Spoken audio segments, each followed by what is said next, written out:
Halo semua, selamat datang di Mac TV.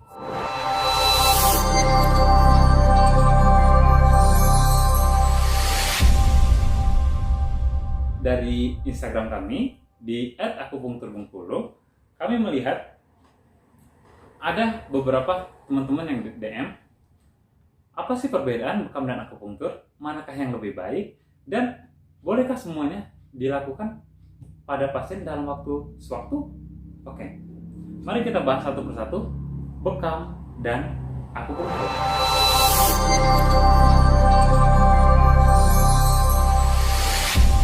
Pertama, mari kita mengenal apa itu bekam.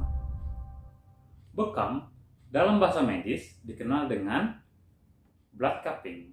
Bekam sendiri terbagi menjadi 3. Yang pertama adalah bekam kering atau dry cupping, bekam basah atau wet cupping, atau juga biasa disebut dengan blood cupping. Yang keempat adalah namanya moving cupping. Jadi cupnya itu dijalanin di permukaan tubuh. Untuk fungsi dari bekam sendiri adalah, yang pertama adalah melemaskan otot-otot di sekitar area pembekaman. Yang kedua, dia bisa merangsang sumsum tulang, memberikan rangsangan ke otak untuk merangsang sumsum tulang untuk memproduksi darah baru, di mana darah yang seperti kita ketahui, darah merah berumur 100 sampai 120 hari. Jadi ketika darah itu sudah mencapai waktu hampir 100 hari atau sampai 120 hari, kemampuan darah yang sebenarnya itu biasanya berkurang, di mana dia harus mengangkut nutrisi dan hormon dengan cepat.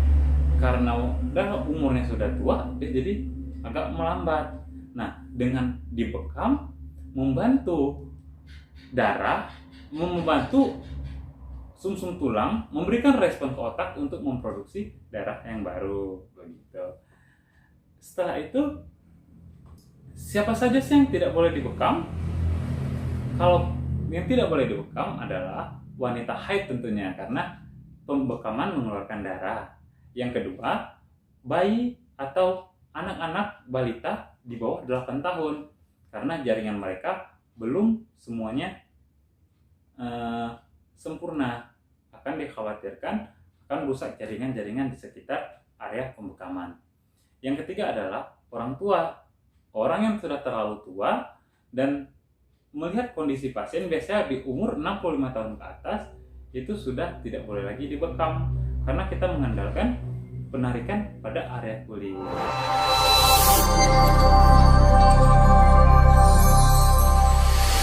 Apa saja yang bisa disembuhkan oleh bekam? Yang bisa disembuhkan oleh bekam adalah antara lain masalah-masalah otot, masalah-masalah nyeri, maupun seperti vertigo, migrain, pusing, sakit kepala, dan banyak sebagainya. Oke, lanjut ke pertanyaan selanjutnya.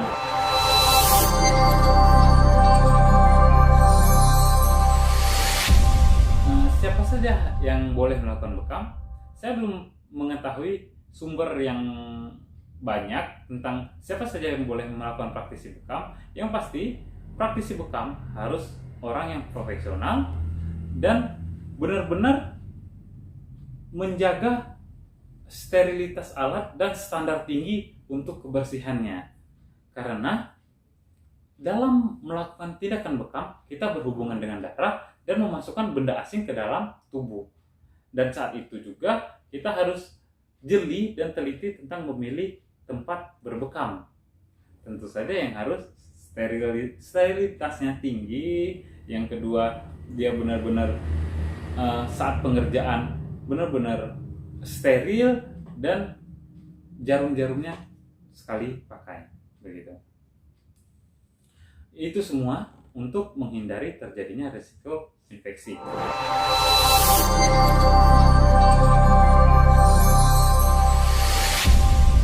Kita kemarin sudah membahas akupunktur sebelumnya, tapi belum membahas tentang detail apa itu akupunktur dan bagaimana sejarah akupunktur.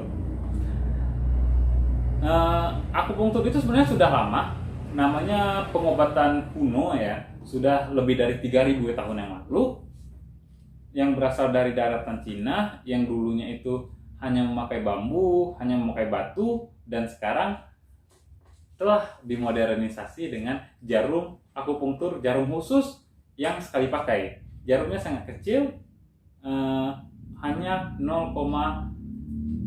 tipis sekali, hanya 0,25 mm. Kalau rambut itu biasanya 0,1 mm, dia itu berarti sekitar 2-3 helai rambut. Oke, bagaimana perkembangannya masuk ke Indonesia? Masuk ke Indonesia itu sebenarnya sangat sejarahnya itu sangat tinggi sekali.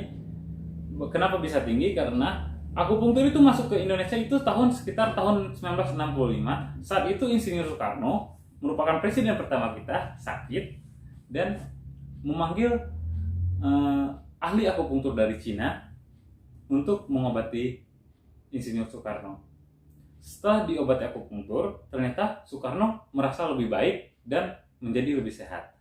Dan saat itu juga Insinyur Soekarno memerintahkan beberapa dokter dari Rumah Sakit Cipto Mangunkusumo untuk berangkat ke China untuk belajar akupunktur dan mendirikan poli akupunktur pertama di Indonesia. Itu sejarah singkat tentang akupunktur.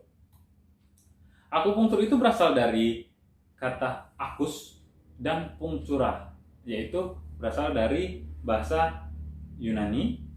Akus yang berarti jarum dan punctura artinya menusuk. Jadi secara bahasa akupunktur itu adalah pengobatan yang menggunakan jarum yang ditusukkan pada tubuh tertentu menggunakan jarum yang steril. Sedangkan akupunktur itu sendiri pertama dipopulerkan oleh orang yang bernama Willem van Rijn dari Nederland. Lalu akupunktur itu bisa untuk tujuan pengobatan baik promotif atau pencegahan. Dia bisa di preventif, kuratif maupun rehabilitatif.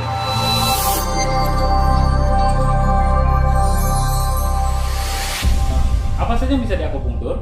Semuanya bisa sebenarnya. Kalau menurut WHO, saluran pernapasan mulai dari mata, mulut, saluran makanan dan lambung, saluran otot dan tulang semuanya bisa di akupunktur.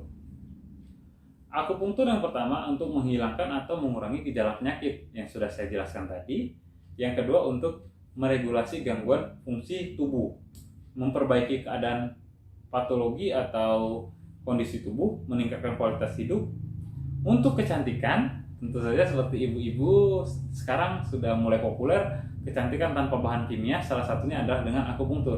Mau pelangsingan atau penghilangan jerawat atau menghilangkan kerutan, itu semua bisa di akupunktur. Atau mencegah timbulnya penyakit, dengan kata lain untuk peningkatan daya tahan tubuh.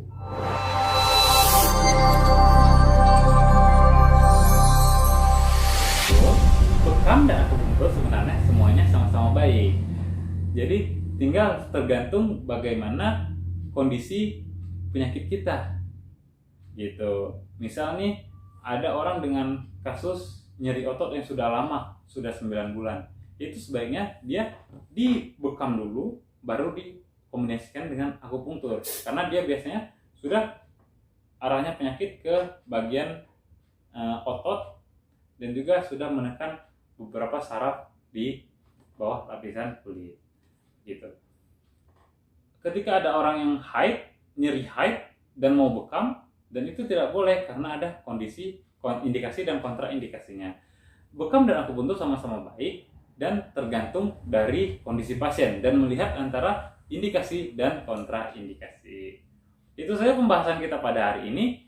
Yang pertama, bekam adalah suatu pengobatan yang menggunakan cup dan disedot menggunakan alat vakum dan dikeluarkan darahnya untuk mencapai suatu kesehatan tertentu dan dilakukan pada kasus tertentu dan tidak boleh dilakukan pada orang yang sedang haid, orang terlalu tua maupun balita. Sedangkan akupunktur sifatnya lebih kompleks, tetapi dia menggunakan jarum ditusukkan pada tubuh tertentu untuk mencapai suatu kesehatan atau pencegahan suatu penyakit.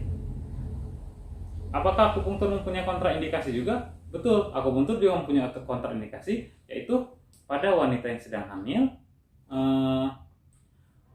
untuk yang diabetes mellitus, jika darah sewaktunya itu sedang tinggi waktu dilakukan akupunktur, itu sebaiknya tidak boleh akupunktur dulu.